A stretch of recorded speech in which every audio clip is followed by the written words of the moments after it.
lo que hagas para el Señor, nada es en vano. Nada es en vano. Quizás lo tomes como perdido, pero Él no se olvida.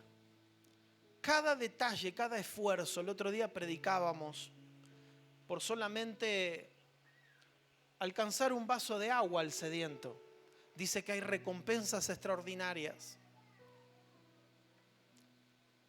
No entiendo el por qué muchos dejan de servir a Dios.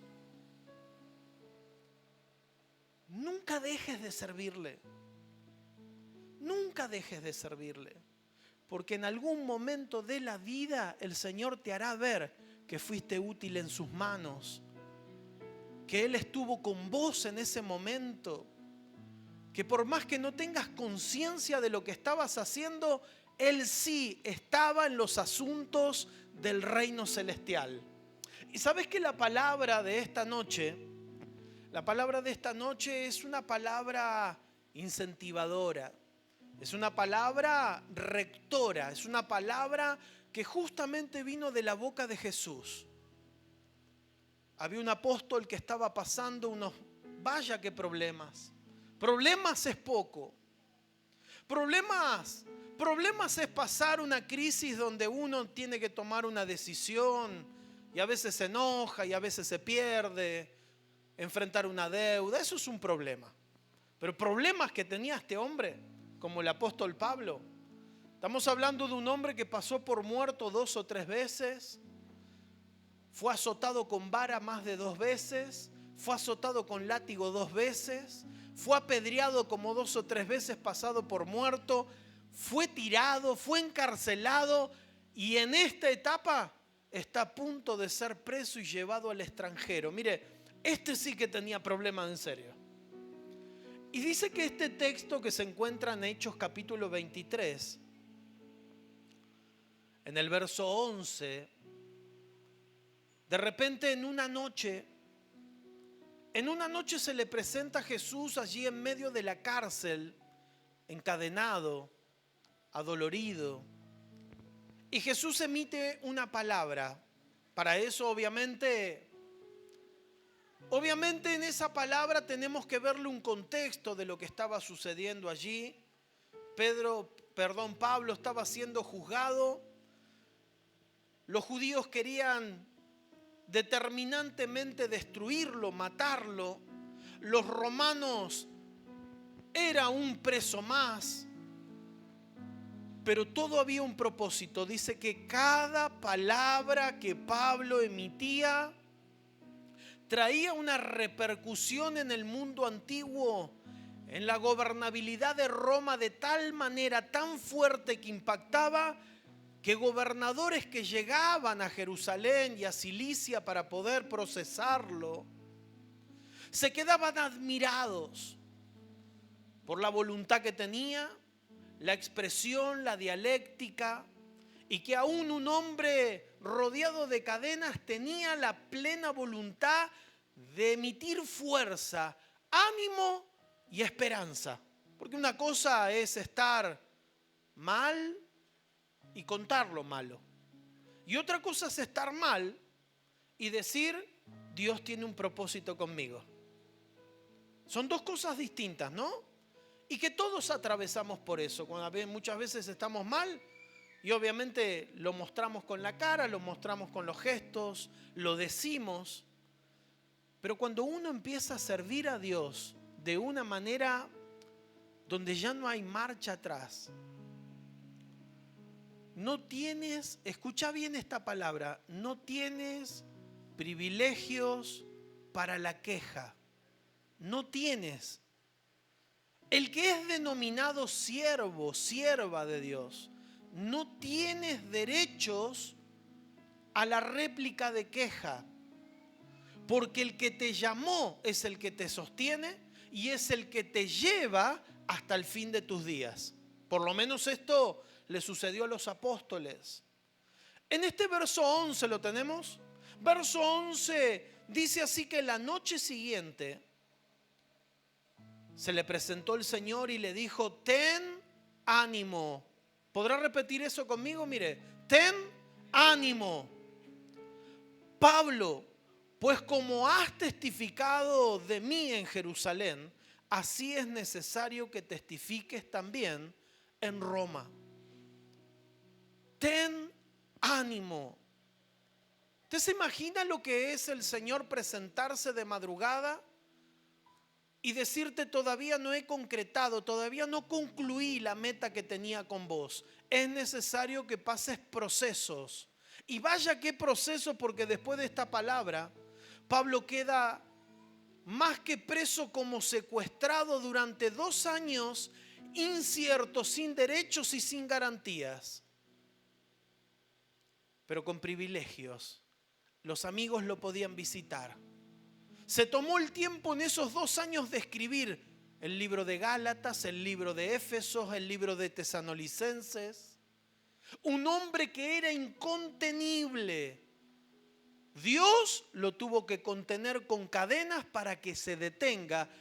Y mire que a veces que Dios como te hace un parate, porque usted dice: bueno, pero no se entiende. Si Dios me detiene estando preso, ¿qué privilegio entonces me da?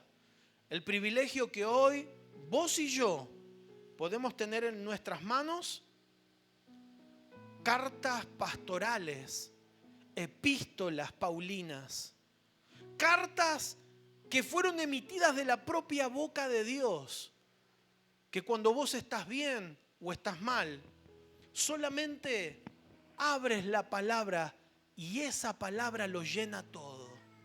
Un hombre que tuvo que atravesar cadenas, violencia, torturas, para que vos hoy, de mañana o tarde, te sientes a leer y digas: wow, ¿cómo me habla el Señor? ¿Le pasa eso? Y usted dice: ¿quién escribió esto? El que lo escribió, mientras que vos te gozas, él estaba padeciendo. Lo importante de esto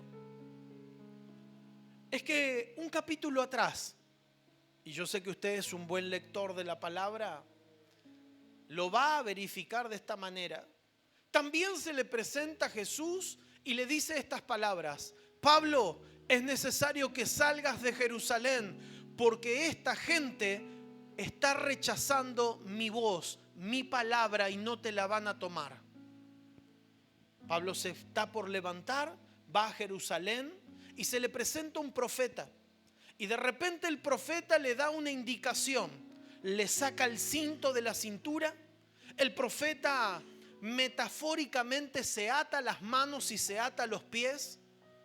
Y de repente, totalmente atado, le dice: si tú vas a Jerusalén, así te encadenarán y te entregarán al concilio para que te hagan un juicio. Hombres que estaban al lado, escuchando la voz del profeta, le dijeron: Pablo, pero si va a hacer eso, no vayas. Y Pablo contesta una palabra que nos descoloca a todos: si así lo quiere el Señor, no solamente de pies y manos me entregaré mi vida entera para servirle al Señor. ¡Wow! Mire qué convicción. A veces nos duele la uña y queremos abandonar. A veces tenemos un conflicto y queremos dejarlo todo. Pero cuando estás convencido quién te llamó y hacia dónde te quiere llevar, este hombre está dispuesto a darlo todo. Y así fue. Porque había una meta. Había una meta tan especial. La voz de Dios tenía que ser escuchada por el emperador de Roma. Y hablar eso es decir: wow, a ver, hoy no hay hombre denominado, ni la ONU a nivel mundial puede describirse en comparación de lo que representaba un emperador en el mundo antiguo. Es necesario que así como has testificado en Jerusalén, ten ánimo, Pablo. Es necesario que sigas resistiendo. Te van a insultar, te van a decir de todo, van a querer tratar de matarte. Si usted lee este capítulo, dice que de repente hubo una estrategia para poder matarlo en el camino hacia el juicio. Hubo otra estrategia donde un niño escuchó hombres en complicidad para poder hasta matarlo también por otro lado. El niño avisa a un guardia, el guardia avisa a los alguaciles y de golpe Dios lo libraba en cada momento porque había un propósito.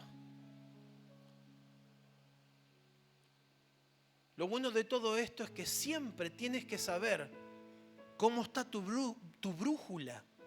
Debes saber cuál es el propósito. Debes tener conciencia primero de la identidad que tienes y luego del propósito. Porque cuando no hay propósito, literalmente te sientes desconcertado. Eres como un barco sin veleta. Eres como un avión sin brújula.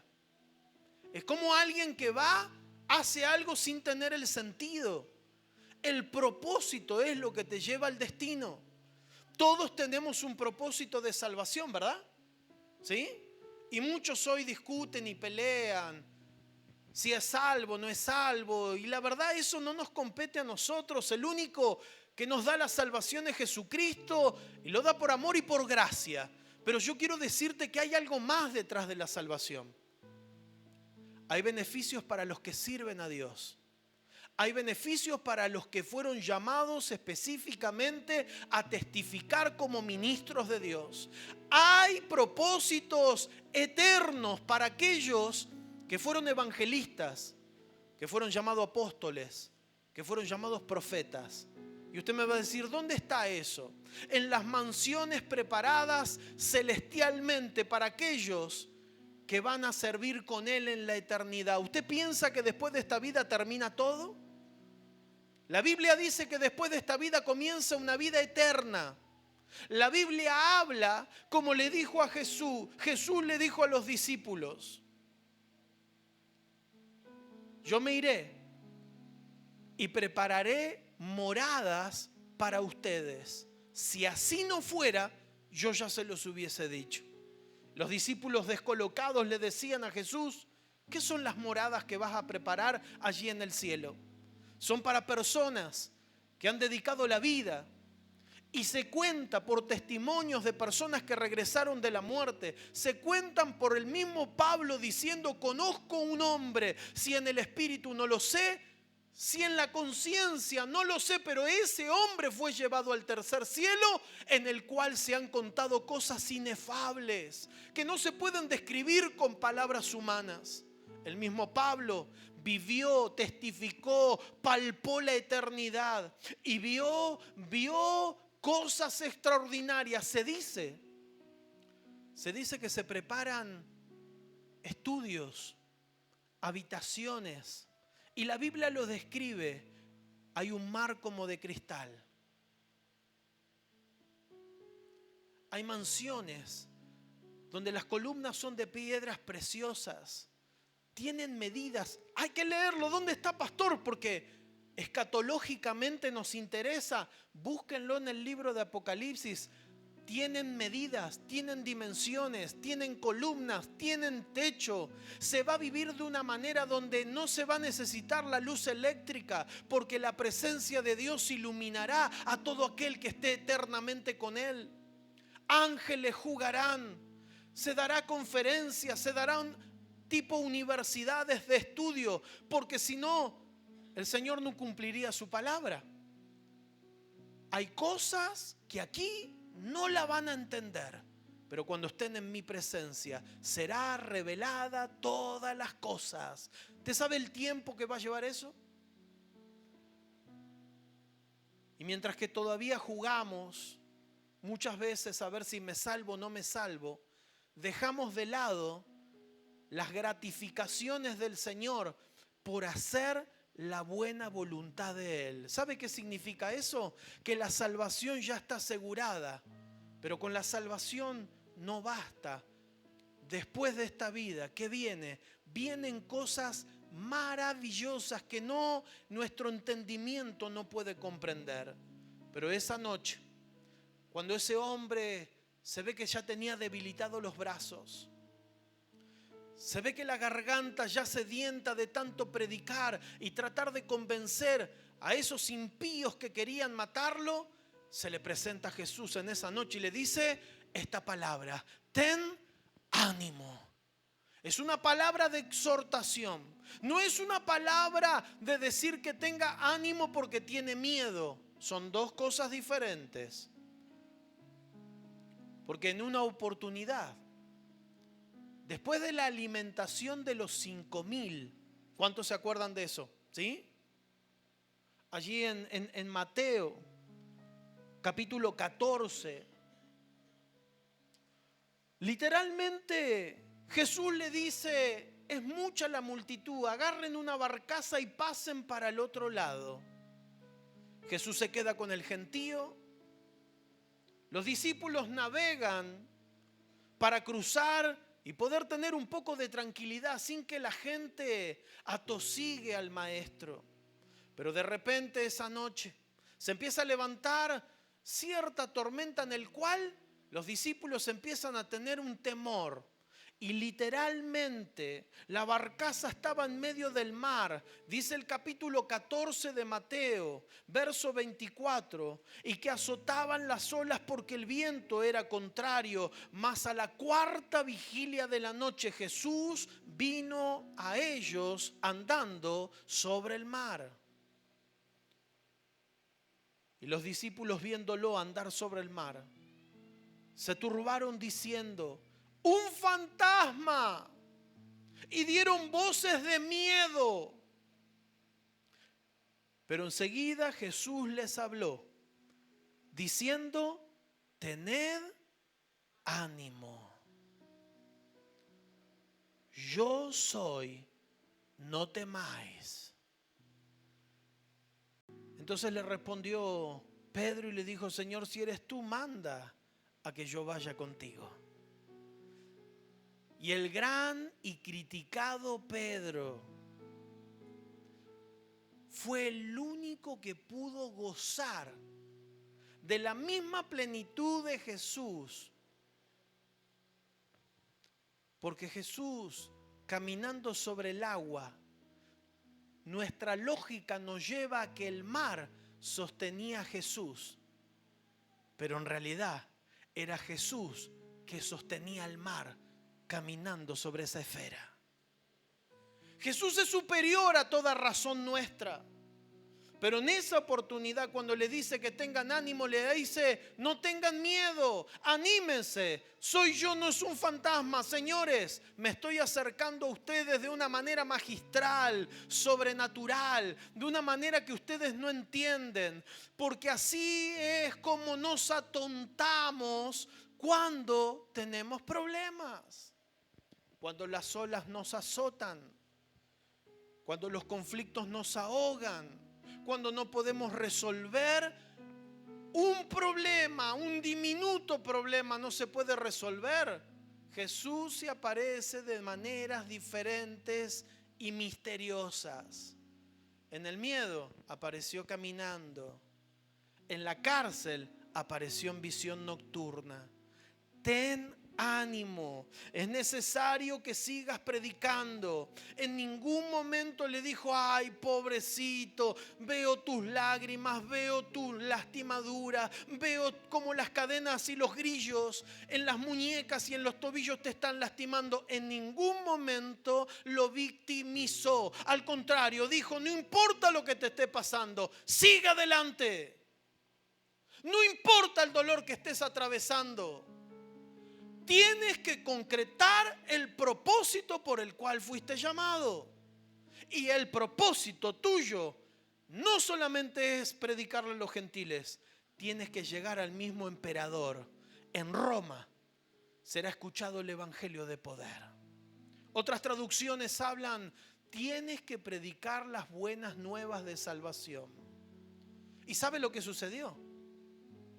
Y nuevamente le digo y lo incentivo, como usted es un gran lector de la palabra, dedíquese esta noche por favor a leerlo, porque cuando atraviese el capítulo 27, 28 de este libro de los Hechos de los Apóstoles, Se va a encontrar Pablo preso con una travesía extraordinaria a través de vientos que se los denominaba vientos de sotaventos, o sea, vientos contrarios, atravesando por las Antillas de lo que era Creta, llegando por Grecia para poder llegar allí. Se destruye un barco que los atravesaba.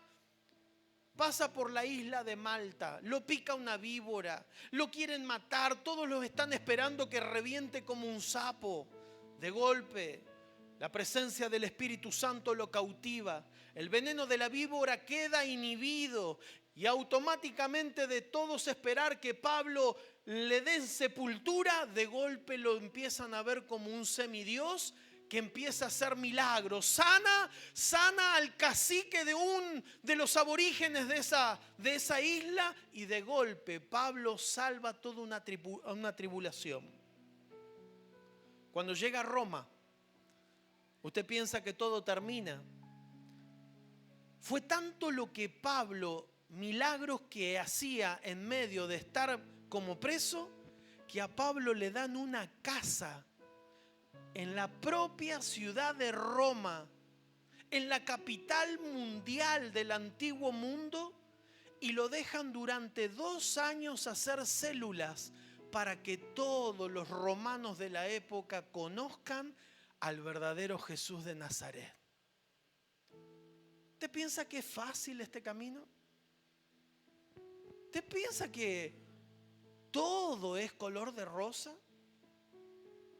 A medida que tienes más compromisos con el Señor, es donde más agudo, más doloroso, más soledad tienes que atravesar. Estarás rodeado de gente, pero serán los momentos que te sientas más solo, porque detrás tuyo está la oportunidad de salir corriendo. Pero por delante está el propósito que Dios te dice: ten ánimo, tienes que seguir adelante. Yo conozco tus penas, pero las penas que estás atravesando hoy son tan necesarias como el propósito que puse en tus manos. Vea la palabra. El dolor que estás atravesando hoy, la incertidumbre, la tristeza, la depresión, la angustia, los momentos de locura, los momentos donde a veces no sabes cómo y para dónde correr, son momentos donde tienes que solo esperar que la presencia te siga guiando. La presencia te diga: ten ánimo, sigue, porque hay una meta. Yo te llamé con un propósito. La Biblia habla que no debes abortar las misiones. La Biblia te dice que el desertor termina teniendo recompensas negativas. Este hombre dice que después que él vio lo que se vivía en el tercer cielo, él deseaba la muerte. Porque dice, no sé si escuchó testimonios de personas que mueren en terapia intensiva o en una operación, conocen, vieron un túnel, una luz extraordinaria, seres queridos. ¿Escuchó alguna vez eso? Pero la última palabra, dicen estas personas, algo que se unifican en los testimonios, y es decir, no quería regresar de allí. ¿Sí? ¿Es verdad? No solamente se autoconvencen, los testimonios se unifican, porque aquel que ve esa gloria postrera dice que no es nada que ver comparado con esta primera. Pablo, al ver el tercer cielo, dice: deseo la muerte para poder estar con él. Pero solo me queda quedarme en este lugar porque sé que Dios tiene un propósito conmigo. Usted sabe que Dios tiene un propósito con cada uno de nosotros. Y lo que hoy ves como una catástrofe, Él lo puede resolver de una manera tan hermosa. Lo que Dios te está diciendo, que muchas veces no te va a librar del dolor, para que llegues a la meta. No te va a librar de la angustia para que llegues al propósito. Ni tampoco te va a librar de esas sensaciones amargas. Al contrario, Él solo ve el propósito. Por algo te llamé. No te llamó por tus capacidades, no te llamó por tus fuerzas, no te llamó por tus elocuencias, te llamó porque Él te ama y había un prediseño en una predestinación eterna donde en un determinado momento de la línea del tiempo de la vida ibas a nacer, ibas a crecer, ibas a nacer de nuevo en Jesucristo y te iba a encomendar una tarea como se la encomendó en Mateo capítulo 28. Vayan por todo el mundo y prediquen el evangelio a toda criatura. La gran comisión fue dada para la iglesia. Mientras que los judíos se atribuyen la supremacía de la salvación. Escuche bien esto, porque muchas iglesias todavía no entienden. Ni entienden el por qué tienen banderas judías cuando no les corresponde. A los suyos vino, los suyos no le recibieron. Vino a los judíos lo rechazaron. Y de tal manera fue el rechazo que si tiene Biblia, acompáñeme por favor, ¿la tiene en mano? ¿Sí? Si la tiene en mano, fíjese que su Biblia tiene 2 libros indispensables, aparte de los 66 que tiene adentro. Uno es un antiguo pacto y el otro es un nuevo pacto, un nuevo testamento, donde en el cual, en ese Nuevo Testamento, quedó abolido todo lo del antiguo y la supremacía de la salvación se la saca al pueblo de Israel y se la da a la iglesia de Jesucristo. En ese nuevo pacto, tú y yo estábamos en los planes.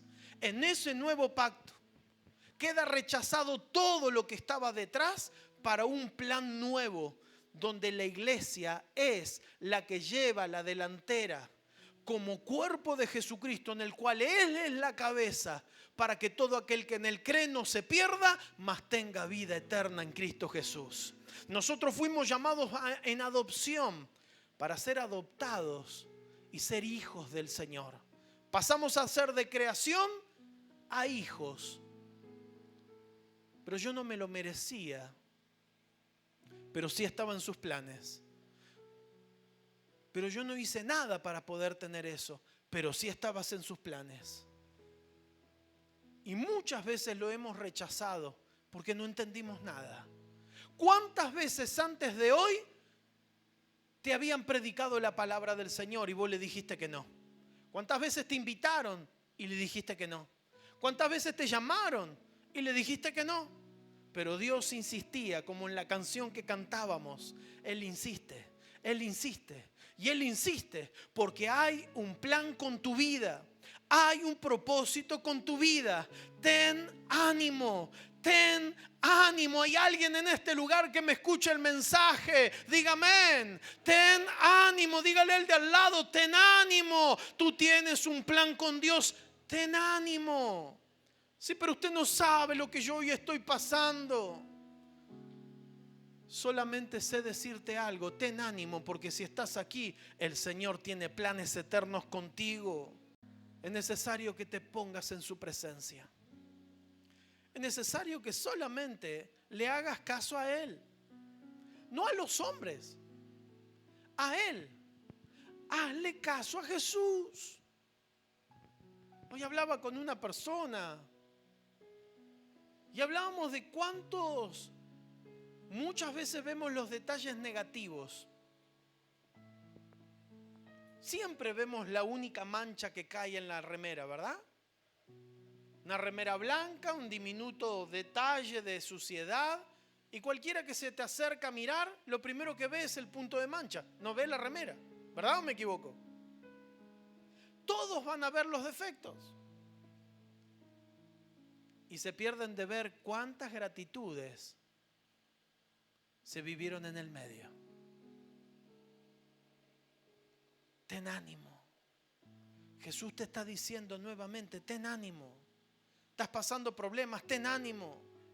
Estás pasando dudas, ten ánimo. Concreta el llamado que tienes. Ten ánimo. Es necesario que te pongas en sus manos. Y qué mejor ejemplo de este hombre. Si usted lee la historia, dice que entre dos gobernadores se juntan a conversar y dicen, este hombre no tiene ni por qué estar preso, ni por qué tiene que estar sentenciado. Si él quiere, ya mismo lo dejamos libre. Pero como apeló ir delante del César a Roma, seguirá preso y seguirá para ver su meta. Todo estaba delineado para que Pablo predique en Roma y desde Roma el evangelio se expanda por el occidente del mundo. De lo contrario, no iba a llegar para estos lados. Hay propósitos en los detalles que hagas, en los pequeños servicios que hagas. Hoy lo que acabo de contar, esta mujer, mire, me trajo tanto, miles de recuerdos cuando yo era adolescente. Me iniciaba, tenía hambre a ver qué había que hacer en la iglesia. Y empiezo como, entre comillas, maestro de escuela bíblica. Y a veces como diminutivamente lo vemos a las maestras, a los colaboradores. Bueno, son aquellos que entretienen a los niños. No, son personas que también están sirviendo al Señor. Y en algún momento la pequeña semilla que ellos dan producirán testimonios como estos. Pasarán 30 años y te vendrá una persona a decir, ¿cómo le va, profe? Qué bueno verlo nuevamente. Hace pocos años, estaba aquí nomás cerca en una pequeña campaña en la plaza de Rafael Castillo. Yo me acuerdo, estaba medio enfermo. En mi casa, mi familia también enferma. Había comprado unas medicaciones en el centro, me arrimé a la campaña y vio esos momentos que no quieres que nadie te hable. ¿Le pasó alguna vez? Pero en ese momento se acerca un joven, un muchacho, y me dice, ¿qué tal? ¿Cómo le va? ¿Contestó alguna vez así? Y me empieza a hablar. Y me empieza a decir, ¿usted sabe que yo iba a la iglesia también? Ah, mirá qué bien.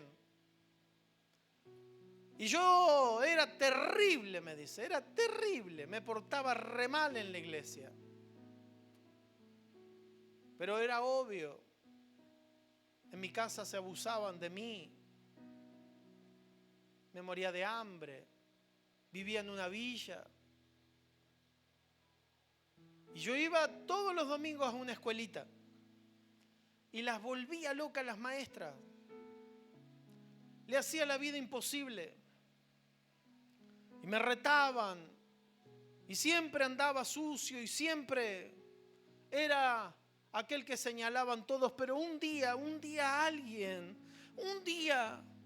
un muchacho me agarró, me hizo upa, me limpió las lágrimas, me limpió los mocos y me dio un abrazo y me dijo, Jesús te ama como nadie en la vida te amó.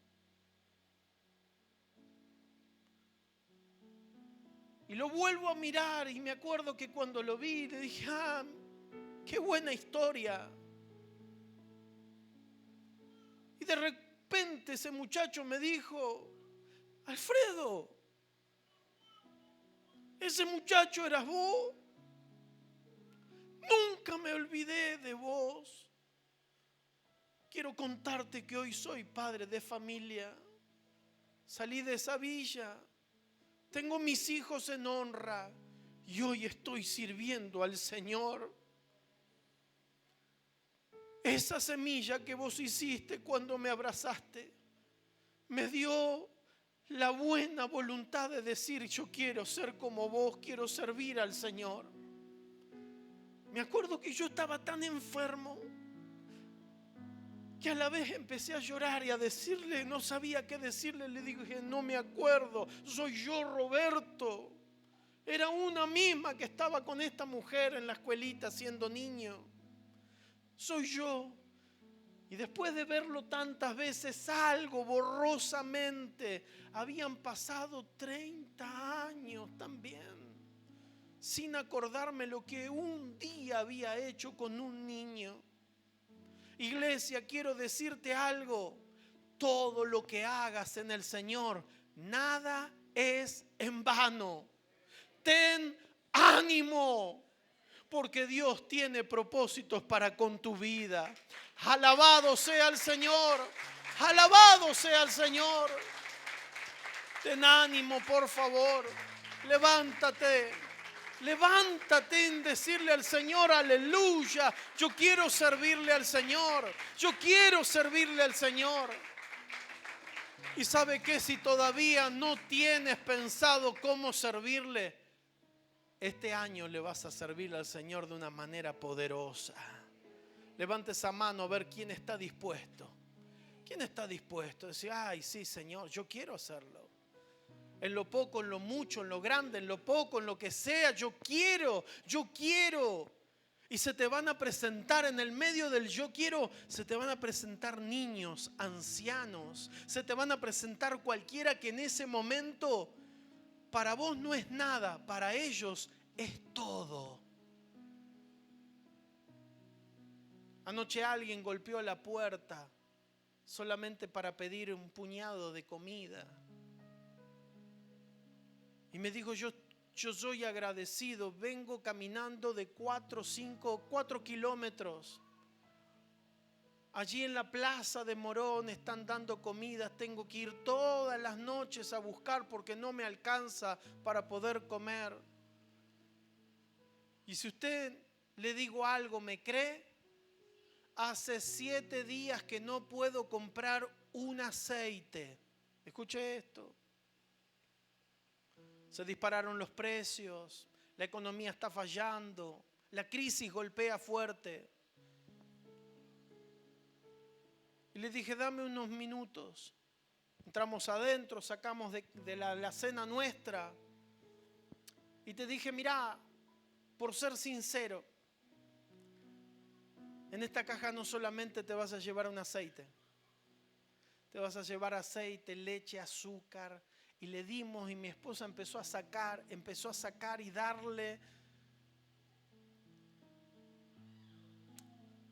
Y lo bueno de todo es que sin importar a quién,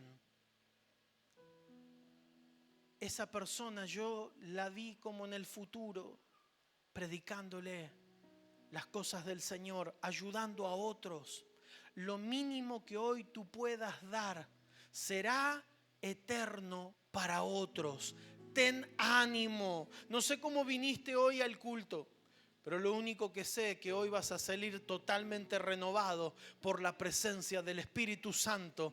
Él va a inyectar una adrenalina poderosa. Él va a hacer en tu vida algo grande. Él va a hacer verte el propósito por el cual te habías desanimado, habías perdido la noción, te habías perdido en ese anonimato donde vos decías, ¿yo qué puedo hacer? Eres una gema en las manos del Señor, eres grande en las manos del Señor, y si te dispones hoy puedes hacer cosas eternas. ¿Cuánto le dicen gloria a Dios?